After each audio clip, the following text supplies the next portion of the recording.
Good afternoon. It is Friday, and that means it's time for our Lunch and Learn. And I always like to share things with you because most of the time it's things that I don't know. And if I don't know it, you might not know it. And so part of our mission statement is to be a resource of education to the community. And so that's why we like to bring this up.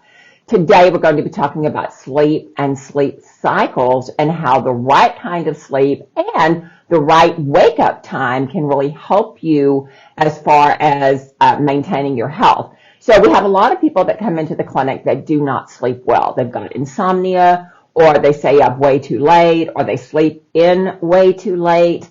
And so we want to talk about the natural body rhythms that we are designed with and that encourage our health to be at its optimum point when we follow those guidelines. Now, back in the day, there was no electricity. Everybody did everything by candlelight. So when the sun went down, it was pretty dark. People started going to bed. And then when the sun came up, it was bright outside. So people started to get up. We don't do that now because we've got the wonderful invention of electricity and lights anytime we want it.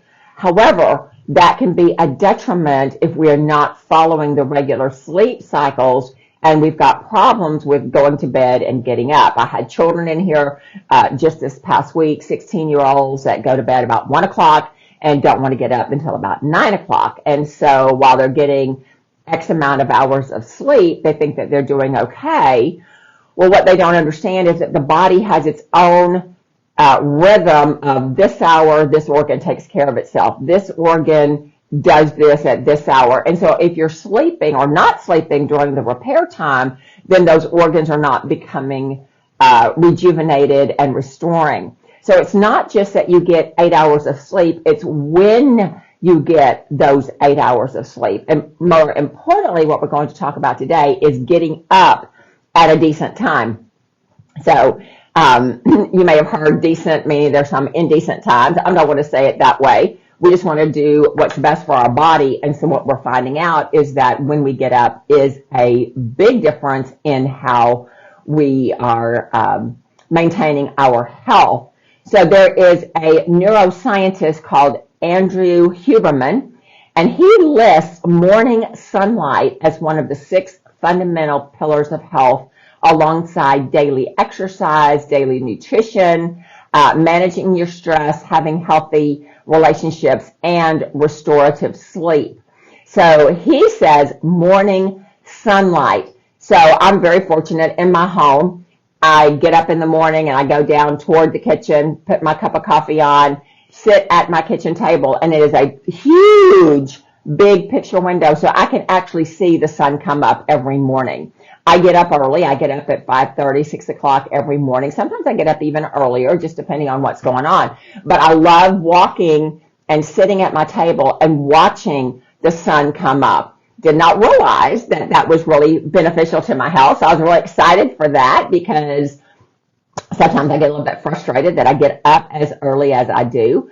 And so obviously with time change and that kind of thing, if you want to get up with the morning sun, you can kind of vary your alarm to do that. But I like getting up early in the morning. This guy says getting sunlight in your eyes first thing is absolutely vital to mental and physical health. The morning sunlight triggers a timely release of cortisol, aligning the body's natural rhythms. He emphasized that this practice is possibly the most critical daily activity for metabolic health, hormone function, and positive mental health. So what is metabolic health? Well, you might think metabolism, it has to do with your weight, and it does. However, it's much bigger than that. So your metabolism is how your body, how well it uses calories, how well it takes energy and takes your food, turns it into energy, and then it shunts it to all the different systems in your body so that your body can function the way it needs to. At the very core of it is your mitochondria, which is the powerhouse of your cells. And so if the powerhouse of your cells is not functioning correctly, then you've got metabolic disorders. So what does a metabolic disorder look like? Glad you asked. It looks like diabetes. It looks like autoimmune disease. It looks like cancer. All right, all of those are metabolic diseases. And so this neuroscientist says that one of the best things that we can do to preserve our metabolic health is to get up when the sun comes up. So getting up with the chickens is what he is recommending. So it says with the popularity of red light therapy and other laser-based treatment, there's a growing interest in artificial sources such as LEDs and lasers. While all of these offer effective therapeutic effects, the sun is our primary, potent, and free source of light therapy. So just in full disclosure, we do have infrared light here. We do have red light here. We believe in it. However, that does not take the place of natural daylight. And so we want you to understand that going outside, being awake when the sun comes up, and we're going to talk about some of the mechanics of that, really helps you with your metabolic health. When you lose your metabolic health, you lose everything. How hard is it to recover from diabetes? We've seen it happen, but takes a lot of work and a lot of money. How hard is it to recover from autoimmune disease? We've seen it happen. It takes a lot of work and a lot of money. How have we seen people recover from cancer? We have seen that. It takes a lot of work and a lot of money. So why don't we do something before we get to that state so that we're able to prevent that by keeping the mitochondria, which is the powerhouse of the cell, keeping it active, keeping it doing what it needs to be doing so that we can do all the things that we're supposed to do and we're not going to succumb to sickness and disease. And so a lot of my people, they homeschool and they let their children stay up later because they don't have an early bus to catch and all that kind of thing. We went to public school. We had to get the bus. I don't think it was as early as they are these days, but still, I remember being at the bus stop, waiting on the bus, and having the sun come up. And so these days, a lot of our people, they are homeschoolers, and so their children are sleeping past sun up, which I don't think is a good idea because, number one, that trains them that there's no schedule to follow in the day. And number two, it sets them up for bad habits because when they get older and they have a job, most jobs start at 8 o'clock in the morning. College, for me, I went to college. My first classes were at 7 o'clock in the morning because that's just the way we did it. And I had to drive from North Houston down to the University of Houston main campus. It was about a 45-minute drive depending on the traffic. And of course, I would be driving when the sun was coming up. And so just if you're not following regular work hour schedules, then you're going to be setting up your kids maybe for some difficulties later on because I don't know very many jobs that they will let you just come in whenever you want to. Now, I know in the past few years, we've had a lot of hybrid working. We've had a lot of working from home and that kind of thing. However, I meet people every day that are trying to hire employees, and the employees don't want to come in at 8 o'clock when they want to open their business. And so that's a big problem because people don't have what they need to be able to get ahead in life and that kind of thing. So we want to make use of the sunshine. At daybreak, whatever time that is for you, wherever you are in the world, the horizon presents more than a beautiful canvas. It offers a spectrum of light that is crucial for our well-being. Sunrise combines unique light wavelengths, each impacting the body differently. Dawn brings a softer, diffused sunlight, blending spectrum colors with dominant red and infrarays. Gentler than the midday sunlight, the morning red light is known for its calming effects and the potential to reduce inflammation and to enhance circadian rhythms. So when you have a metabolic disease, what do you have? Inflammation. So I see on Facebook all the time people posting their early morning sunrise pictures and their evening sunset pictures. And why are they doing that? Because they are just so beautiful because of the reds, the pinks, the purples, all those kind of different colors that are there. And God does that for a reason because that spectrum of light hitting the eye does something to the brain and does something to the body. So we want to make sure that we take advantage of that as often as we can. Now, the report talks about circadian rhythms.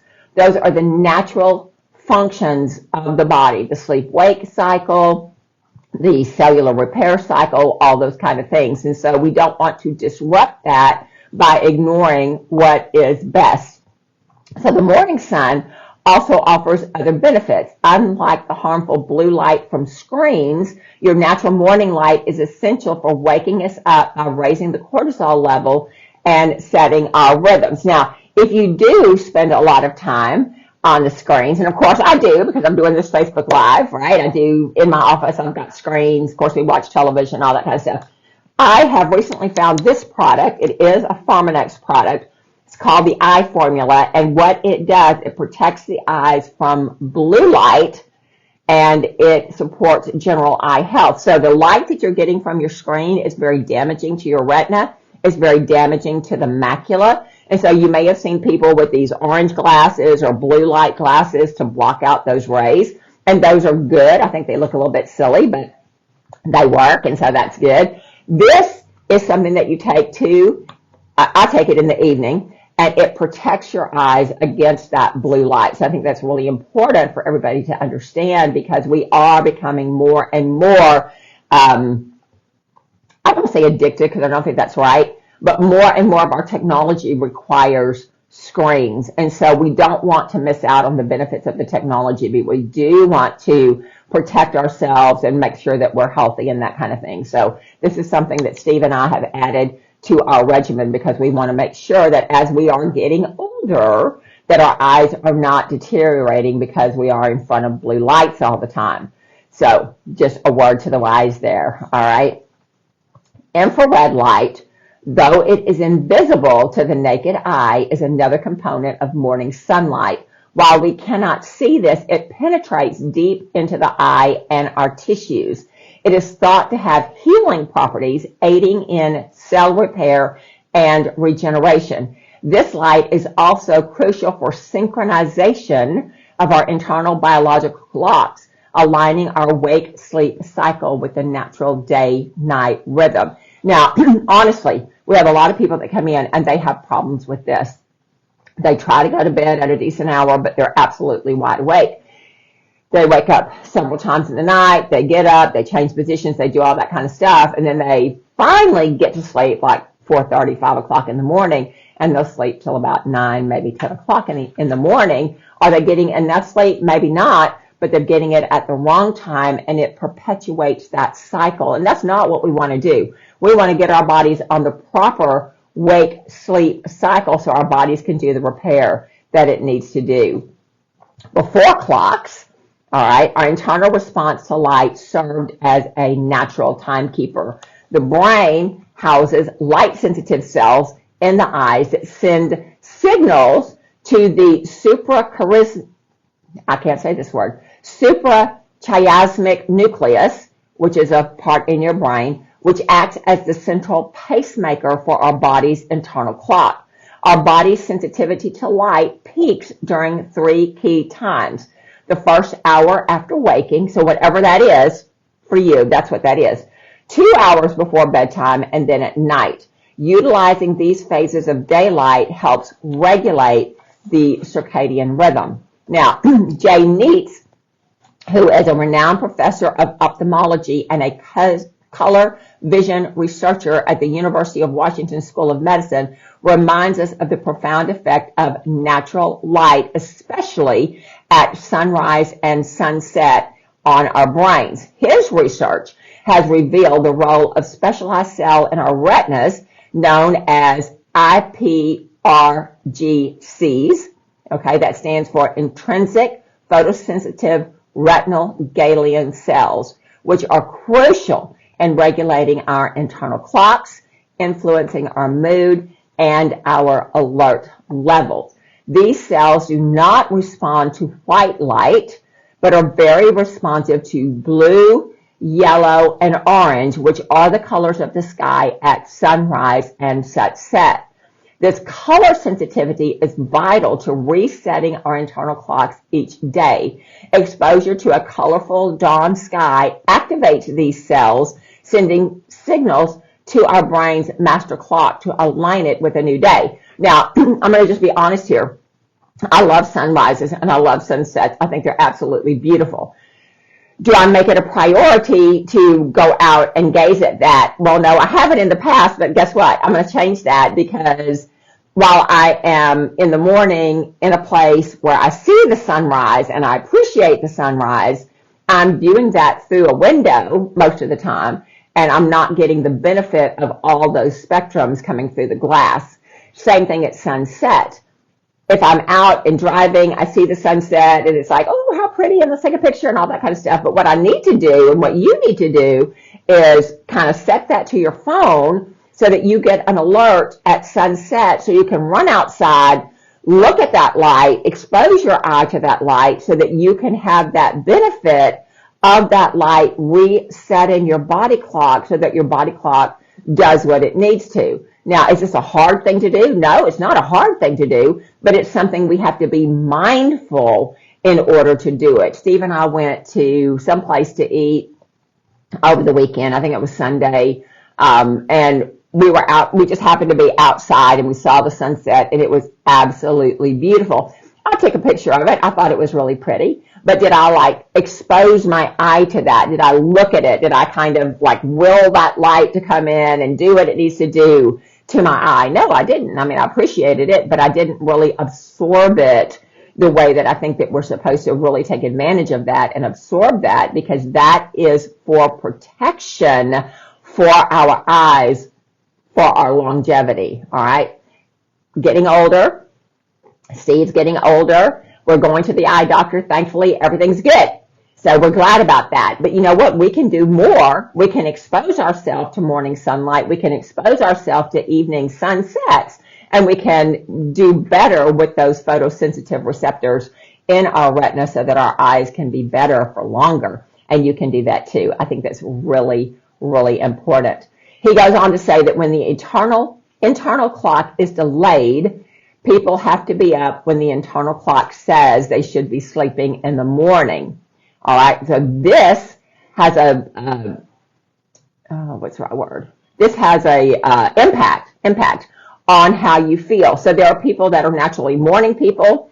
I'm kind of one of those people. When my alarm gets up, I don't have to hit the snooze button. I just get up. Now, do I want to talk to you? No, I don't want to talk to you in the morning. I want to have my quiet time. I want to have my prayer time. I want to have my devotion time. I want to enjoy my cup of coffee. I want to have just me time during that time. But I enjoy getting up in the morning. I enjoy that time. There are some people that are not morning people, and when their schedule forces them to be up, they get very frustrated because they're moody and they're grouchy, and their internal clock is not aligned with that, and so their body's not ready to do that. So I'm thinking, haven't done any research on this, but just common sense. If you're one of those people that your internal clock is not quite right, maybe if you purpose in your heart that you will get up at sunrise, you'll be outside 10 or 15 minutes, whatever it takes. Enjoy that broad spectrum light. And also at night, set your phone so that it alerts you that it is time to go and enjoy the sunset. 10 to 15 minutes. That's not a long time, people. That's just, most people spend way more time than that on Facebook and Instagram and all those kind of things, which are very damaging to your eyes. We can go outside, expose ourselves to that broad spectrum light, and we can do just a whole lot for our mental health, for our physical health, for our emotional health. And really, when you have health, you've got everything. When you don't have health, then you've got a myriad of problems, and so we don't want to do that. So nearly all life on Earth is deeply connected to the cycles of the sun. The University of Cambridge study reveals that an early morning burst of plant activity happens as the sun comes up. They found that within an hour of dawn, plants see a gene activity surge in the light response, stress, and growth hormones. So this dawn burst aligns the plant circadian rhythms with the day and night cycle, which affect its flowering and its growth. So if even plants need to attune themselves to the sun's rising and sun setting, then we should do that as well. We've just not been mindful. No one's told us. No one's taught us. And we live in 24-hour light, depending on where you live in the world. There are cities all over the world that never sleep. So you can go out at any hour and get whatever you need because of all the electricity. And I'm not saying that that's a bad thing. I'm just saying we need to be mindful and what are our priorities. My priority is to live as long as I can and to live healthy, to be healthy. And so if I'm not taking care of my circadian rhythms, if I'm not taking care of my metabolic function, then what does that mean? That means I'm going to be prone to sickness and disease. And who wants to live a long life when they've got sickness and disease? Nobody. Unfortunately, in our culture, we think that, oh, I'm getting older, so I'm going to have XYZ disease. Or, oh, well, yes, I'm having senior moments, but I am, after all, 70. Or, yes, I do have this sciatica condition, but after all, I'm 75. Or whatever it is, it doesn't matter. The number's immaterial. The mindset is, I am older, therefore I must succumb to age. I don't buy that. I don't believe that. That was not the plan in the Garden of Eden. The plan was eat good food, rest good rest, restore in the night, and then get up and do the same thing the next day, right? And so that's what I'm mindful of. I take care of when I'm tired, I'll go to bed. When I get up, like I say, before dawn most days, and take care of it that way. And so when we do that, and we have a mindset of, yes, I'm getting older, but that doesn't mean my body has to deteriorate, right? And that's the thing that we have here. I have heard people say, well, after 50, it's patch, patch, patch. Well, it can be. It certainly can be. However, Steve and I have the philosophy that let's take care of ourselves. Let's do anti-aging medicine. Let's do anti-aging supplements so that the inside of our body is a lot younger than our chronological age. And we do that, and we can prove that with our heart rate variability monitor that actually will tell us what our biological age is. And so the last time I did mine, I'm 66 in chronological years, but my biological age was 36. Okay, so that's huge. I'll take that every day. All right, and why does that happen? That happens because I take anti-aging supplements. I put anti-aging stuff on my skin. I live a lifestyle as drama-free as I can. I live a lifestyle as stress-free as I'm able to do that. Why do I do that? Because I don't want that mitochondria to start to break down. I don't want those things that I'm prone to because I'm getting older to manifest in my life. And I happen to believe that epigenetics is much stronger than genetics, and we've done a program on that before. And so if I believe that I can stop the aging process and I can take supplements that feed from the inside out, then my body doesn't have to age and get older and decrepit. One of the things that you've seen is we have this brilliant biophotonic scanner. It's got a laser right there. And what it does is it measures the antioxidant content in our skin. Now, why is that important? Because it is the antioxidant content that reverses aging, it reverses disease, it improves our immune response. And so that's what we want to do. And so I take vitamins every day that are guaranteed to bring more antioxidant activity into my body so that my body can do what it needs to do. And so there are a lot of things that we can do. And one of the easiest things is to enjoy the day's first light. It significantly enhances mood and cognition. So if you're having a lazy brain, if you're having brain fog, if you're having forgetful moments, if you're having, I can't pull that word out, I know what that word is, but I can't reach it, then you might need to take advantage of the early morning light. There's a growing body of research that indicates exposure to morning sunlight can profoundly impact our mental health and our brain performance. And this is a quote. Morning light improves mood by increasing the serotonin levels, increasing alertness, and shifting or stabilizing the circadian rhythms. This is from Helen Burgess from the University of Michigan.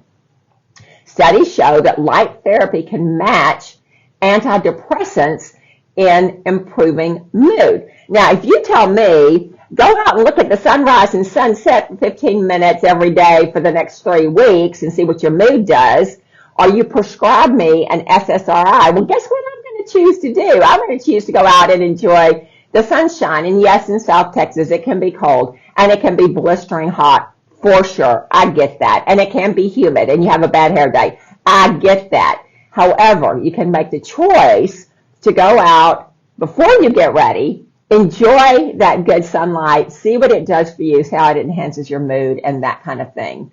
Mood enhancement from morning light goes beyond happiness, offering health benefits. When you have an increase in your serotonin level, then you have a decrease in your pain level. So that's something really, really important, all right? Your circadian photoreceptors in the brain are most responsive to the blue wavelengths, which naturally occur at dawn. So just take a minute and think about the most beautiful sunrise you've ever seen. It started out purple, all right? And then it maybe got a little bit of an orange, or a little bit of a pink, or a little bit of a red, or whatever it did, but it was a very fast evolving of the different wavelengths. Well, that first light that you see is that blue wavelength. That is the one that is most responsive to the photoreceptors in your eye. And a study on the Journal of Sleep Research demonstrates that exposure to bright light in the morning can notably increase alertness. Research on college students found that just 1.5 hours of bright light early in the day not only improved sleep quality, but also significantly reduced morning sleepiness, emphasizing the role of morning light in enhancing daily alertness. Incorporating light into your daily routine is like using natural medicine, and I agree with that. Incorporating morning sunlight can boost health, as Mr. Huberman notes. Here are practical hints for incorporating that. Aim for sunlight within the first 30 to 60 minutes after waking up, ideally within the first 5 minutes of sunrise, ideally before seeing any artificial light. So what you don't want to do is wake up, turn on all the bright lights in your house, then go outside to see the sun. You don't want to do that. You want to have dim lights. You want to have low light so you can navigate into the kitchen, the dining room, wherever you're going to go. But you don't want to have that bright light that messes up your brain, all right? Adjust duration basing on weather. They want you to do at least 5 minutes on a sunny day, 10 minutes on a cloudy day, and 30 minutes on an overcast day. Being outside is crucial, as windows may block essential wavelengths.